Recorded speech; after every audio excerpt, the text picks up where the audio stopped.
Hi friends, మీకు ఇది తెలుసా? ఎంతమంది కష్టాన్ని ఇష్టపడతారు? కష్టం అనగానే ఫలితం దక్కుతుంది. కాబట్టి కష్టపడి పని చేస్తేనే ఏదైనా సులభంగా అవుతుంది. ఎందుకంటే సులభంగా చేసే పనులు మనకి తగిన ఫలితాన్ని ఇవ్వదు.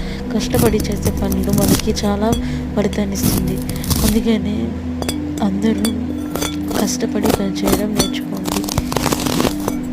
మీకు ఇది నచ్చినట్లయితే సబ్స్క్రైబ్ చేసుకోండి. Thank you. బాయ్.